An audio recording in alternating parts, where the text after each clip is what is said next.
What's poppin'? It's your boy Maria Pearl. I'm an art director and graphic designer and obsessed with all things thrifting. Since 2009, I've successfully put together stylish outfits for less than a Nando's meal. Come with me on this fun, whimsical adventure, joined by my guests in this 4-part series exploring everything thrift related in the streets of London.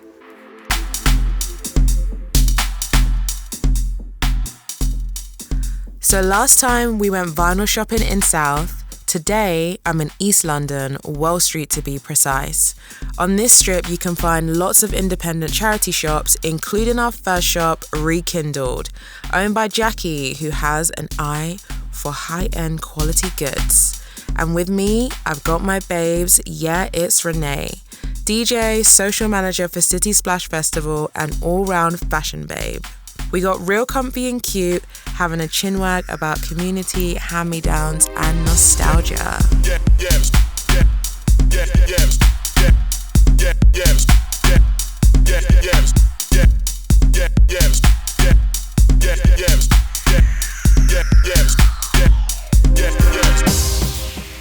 Do you own any items that are like super precious to you or hold sentimental value, or just, I don't know, like give off spiritual energy or anything like that? Do you have anything in your house? I do. You know what, even this jacket that I'm wearing now, this is my dad's. He used to run garage events back in the day. Wow. And it was called Blitz, and the tagline's like good times, good vibes. Ooh. And like they had all this merch made. Oh, so sick. Him and my uncle we started it with, they both have them. That is so and I think sick. there were a few others, but one of my cousins, she's so jealous. She's like, how have you got your hands on one? So this is something like I'll never let go of. And how old is it? Oh, it's 90s. Wow. Like, yeah, from the 90s. And like I DJ, so I feel like it's like in alignment. Do you know what I mean? It was like this jacket, didn't know it was gonna be, didn't know where it was gonna be. And I think that's so nice about things that are passed down. Sick. What about you? Are you quite spiritual? Like, do you feel like items hold weight? Yes and no. So my mum's a reverend. Okay. So that is already something in itself. Yeah. And I know that can sometimes be a lot of stigma around vintage clothes. You'd be like, oh, people died in it and all of that stuff. I'm like, well, I'm gonna die. Do you know what I mean? No, it's true. There's so many items I own and I'm like, this is someone's dead grandma's. Like, thank 100%. you. Do you know what I mean? Yeah. Like, thanks for dying. It's a it's a gift. Thank you to your daughter for bringing it to the charity shop. R.I.P. But it's like, yeah, I just don't, do you know what I mean? Like just say a little prayer, cover it with the blood, boom. Do you know what I mean? Like I'm not afraid of that stuff. I think it will be a different story if someone told me.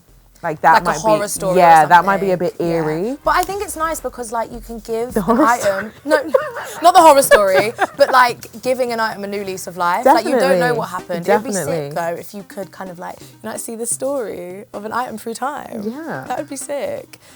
You put it on and you have flashbacks like Raven. Do you have anything? That's the Raven look. Is there anything that you own that you want to pass down? I have this really gorgeous Looney Tunes leather jacket. Okay, is it like on the back, like artwork? It's like literally a character here, like massive, sick, and then on the back as well. Yeah. I'll probably give that to my daughter. Okay, She's already seen my stuff anyway, so I can't even imagine. say hand-me-downs because it's already like theft-me-downs. That's what's happening already. But even still, yeah, there are a few things that I'd want to keep.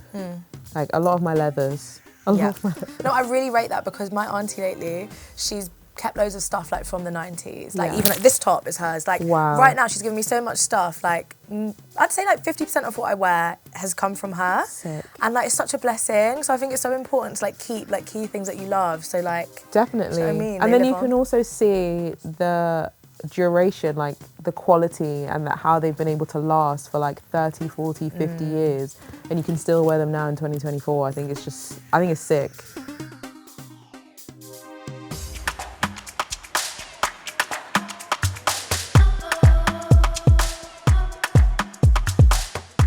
How important do you think style is? I guess in your profession, because a lot of the times you're behind the decks and people can't really see you. So do you think having a personal style matters? Are you big on like seeing some of the DJs like really dress up and like come out and dance and kind of be the focus? Is that something that you want to do, or you don't really care about that? I think it's changed over time. I think back in the day, it didn't matter so much like what you wore and stuff, but now everything's so online and visual. Yeah. Like, yeah, you're behind the decks, but everyone's looking at you. Yeah. Like, when I first started DJing, oh my gosh, I used to proper overthink what I wore. I used to be like, oh my gosh, like everyone's looking at me. And obviously now it's the same. Yeah. People don't really dance facing each other anymore too tough. They're facing the DJ. That's actually true. That needs to change. That's another conversation though. But yeah, I think it is important. Obviously photography, like videography, like that's all going on as well. And people like, I was gonna say people shop with their eyes, yeah they do, but I feel like people even nowadays like musically listen with their eyes, like does that make sense? It's true, and I don't think it's right, but I think it's something that I'm definitely conscious of. Yeah. So yeah, it is important, and I don't think it should be the focus though. I think the music should always be the focus, but you can't ignore it. If you had to pick thrifting, IRL shopping, in real life shopping, or online? IRL all day. Really? Yeah. Do you get anything online? I don't get anything online, like Vinted, eBay, no. Because I like to actually just try something on, see if it's gonna fit. I'm a lazy babe, so like go into the post office. No, like I'm not about it. I wanna be in the shop, try it on. Does it fit? Does it look good? Take it home, wear it. What about you? I think I'm a bit of both. It depends on what it is. Okay. So I might do a shoe online. Okay, oh yeah, you know it's gonna fit. Yeah, but it might not. But because the sizes over the years change? Exactly. Okay, so I might do a shoe online, but for the most part, I'll probably thrift. It's just more fun. Yeah. I think thrift shopping, car boot sales is where I come alive. Come alive. And then, just IRL. Just being able to touch it, like you said, see if it fits. Yeah. And just how it can be styled. Because even like the vintage sizing is completely different to how it is now. I was just thinking that as well, like waistbands, literally, like you can't... I'm like a size 16 in some vintage stuff. And some things you want to be a size like 18, some things you want bigger, oversized fit. Exactly. Like, yeah.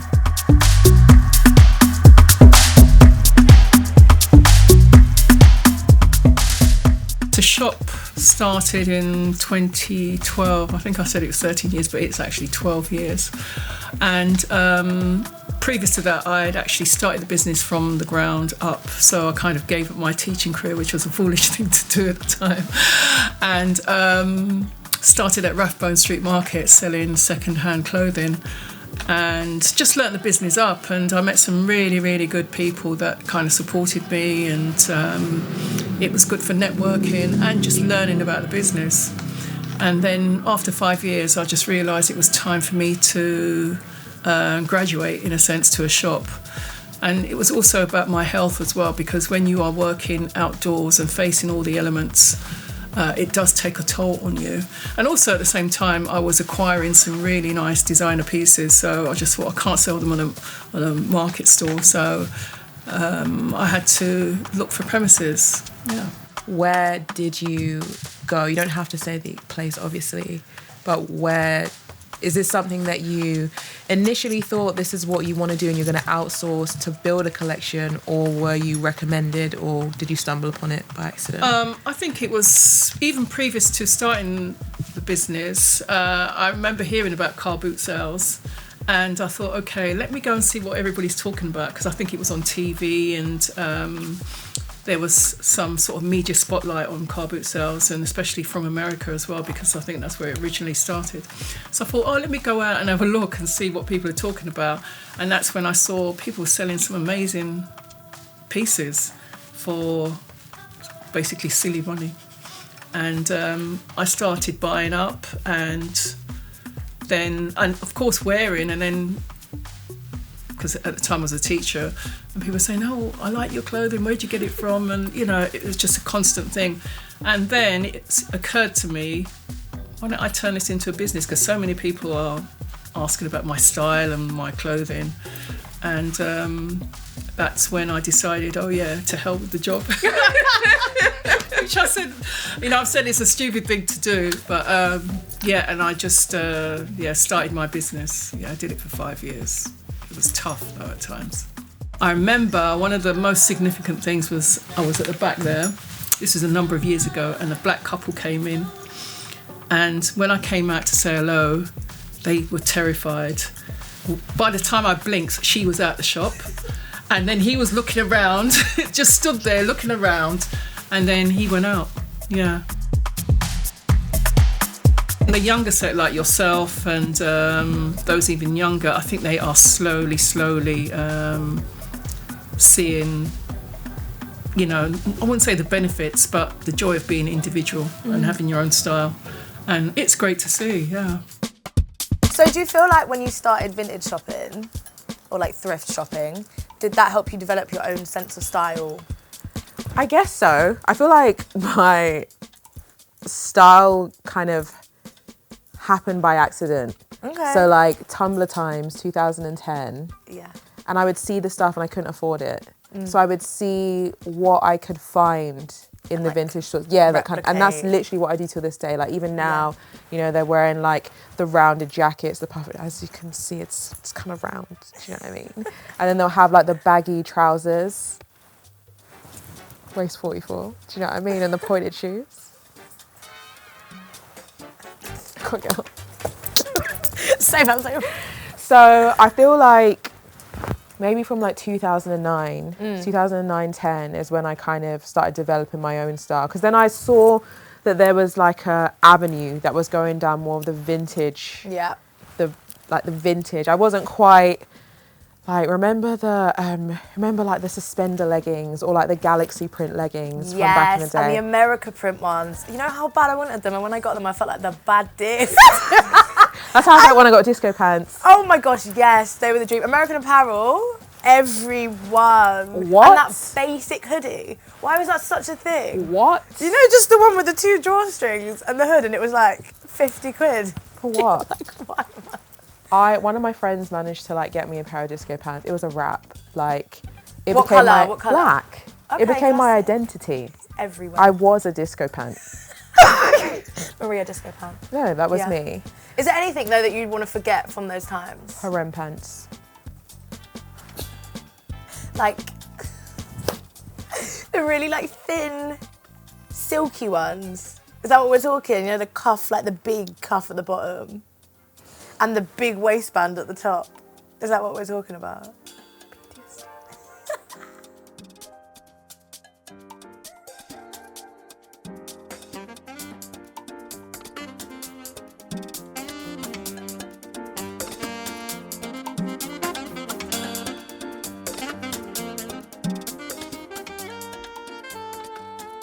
How did you first get into styling then? Okay, so technically, I don't style anymore. Okay. I mainly just style for my shoots for Razor Denim, my sustainable brand. Love. But when I first got into it, I literally would just hear my friends being like, oh, I'm a stylist. I was like, I don't really know what this is. So then I decided to shadow one of my friends just to kind of see like how I wanted to navigate in the field. Yeah. And then I was just like, I can literally do this myself. Like, I never shadowed anyone after that. And I realized that you do have to develop relationships with some PR companies, some brands, but then there's also just accumulating some of your own things that you don't mind sharing or putting people in. That's kind of what I did. I just had so many clothes already. Would you say like a high percentage of the stuff you styled people in was your own? Literally, yeah. Yeah, that's sick though, because then like that's a reason why people must come to you, because you've got your own unique collection. I guess so. I mean, now I fully understand why I would look at editorials and it would say stylist own. Like I never really understood that aspect, but it's like when I got into it, it was stylist own. Yeah, when I used to read that, I used to just think, oh, was it the earrings I were wearing? You know, you wear these? But it's obviously no, it's a like a whole collection. thing. Yeah, exactly. Yeah. Obviously, I'm not a stylist, so are there any tips that you'd give people like me or people who struggle to find their own sense of style? To be honest, I think the most important thing is understanding your body and the shape of your body. I think sometimes a lot of people can find really nice and like beautiful, unique pieces, but it just doesn't sit on them well. And then sometimes you can find people who are wearing the most basic things, but because it's tailored to like their body, they carry it well and they look so good. So I think, yeah, definitely starting with understanding your body shape or just things that sit on you the best. Yeah. And then maybe starting with like basic statement pieces in your wardrobe. So I would always say, you know, have like a couple good pair of trainers, good pair of shoes, trousers, jeans, bomber, a trench, just like some staple pieces that you can kind of mix and match or add to it. So if you had like a trench and a good pair of trousers, you can now play around with your t-shirts. So you can play around with the jumpers. It's like build the layers, yeah, exactly. And like build that collection. So once it's almost like you have to have a framework in your wardrobe, and then you kind of add on top of that. Nice. That's what I would suggest. It's That's just good. Yeah, because there's no point trying to say like follow trends and stuff, because that doesn't always apply to everyone. Yeah. Like, Do you follow trends? I don't follow trends. I'm aware of them. Okay. So yeah, I'm aware of the trends, but I will just take like elements and I will still mix it with my own style. Yeah. Because trends, they just come and go, and I feel like sometimes people who follow them to the T, you're constantly chasing after something, like you haven't had a time or a period to look inwards and decide what you actually like. Yeah, and like who are you then, if you're just following what the world is saying to wear? Yeah, and I don't like being told what to do, so you're not going to tell me what I should wear. Wear what I like.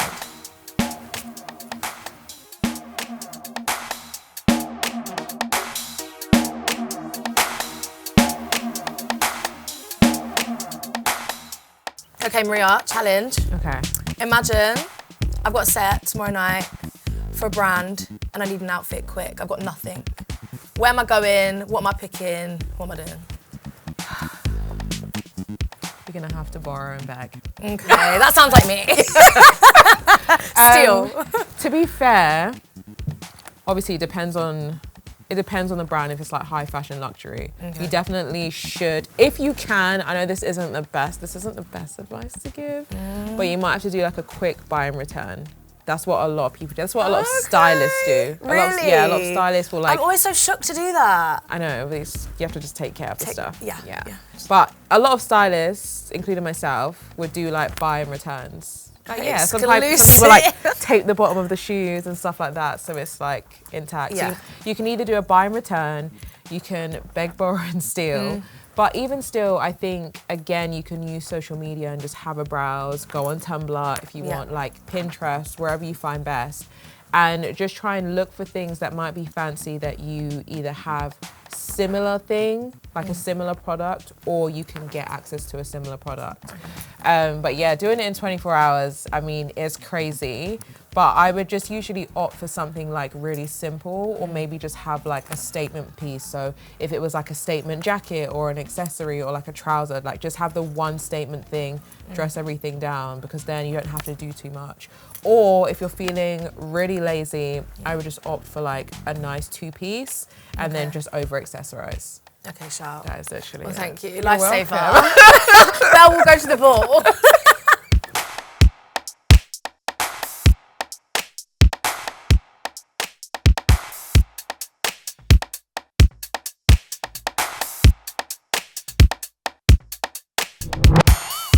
On top of that as well, you can also like just ask your friends, like look into small brands. Everyone's trying to make it in this world, yeah? Yeah, no, a lot of my friends, they have like small brands. Yeah, definitely holler at them, because sometimes you can't afford to buy the stuff. Like there is obviously that, is it confliction? Is that the word? But like you want to pay them. Conflict, yeah. You don't want to take them in. Right, exactly. Yeah. Like you want to support your friends. Like they probably make some amazing pieces, but you just can't afford it. Yeah. So I think even for me, I don't believe that money is the only currency.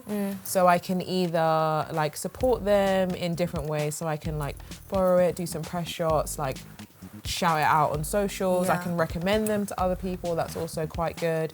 I can just help them out behind the scenes, or just do something. Do you know what I mean? Yeah, an exchange, more of an exchange. Exactly. Yeah. But definitely try and like have a mutual exchange that they're happy with outside of money.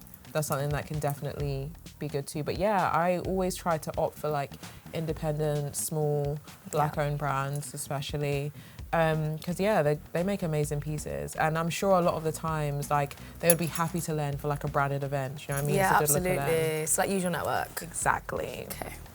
I actually use a lot of like my friends to style me and stuff. My friend, he's got this brand called Paul Burt where he like reworks old vintage stuff and like puts his own twist on it. And like whenever I've got a gig, he'll be like, I've made you this. And it's such a win, like honestly. So sick. Yeah, and like for Carnival last year, I wanted something like that had the Grenada flag on it. So he literally made me this little two-piece and like meshed it together with loads of like different materials and textures, and it was sick. So like it's a blessing having friends who like definitely create stuff that you love. Your network always. There we go, exactly. I know absolutely nothing about DJing. So are there any assumptions that people make about DJing?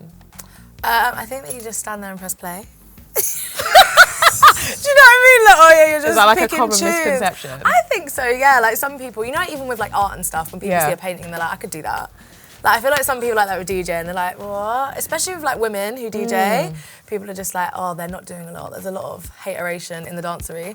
But but it's obviously more than that. Like it's song selection, there's practice hours. Like people also, when they're talking about like rates and how much DJs get paid, I think that comes into it. But yeah, it's a lot more than just picking a tune, do you know what I mean? Impressive.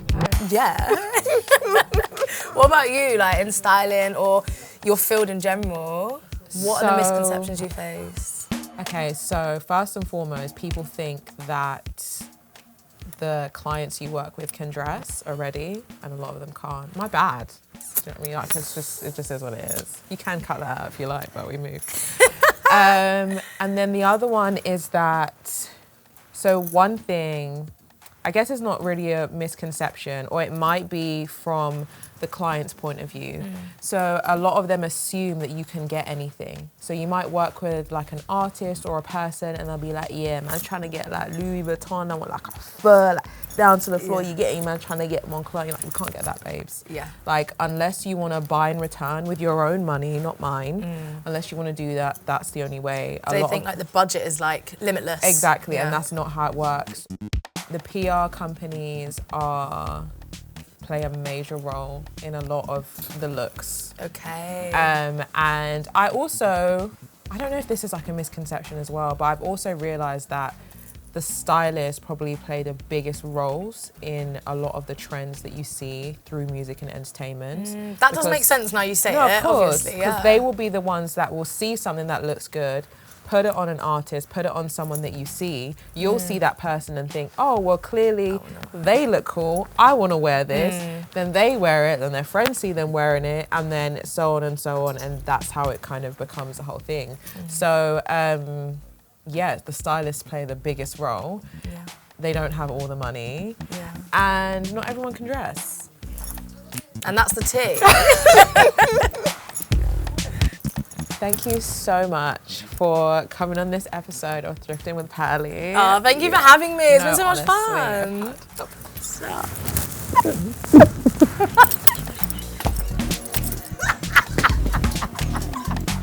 Can you please tell our lovely viewers where they can find you? So you can follow me on Instagram at Yeahitsrenee, Yeahitsrenee.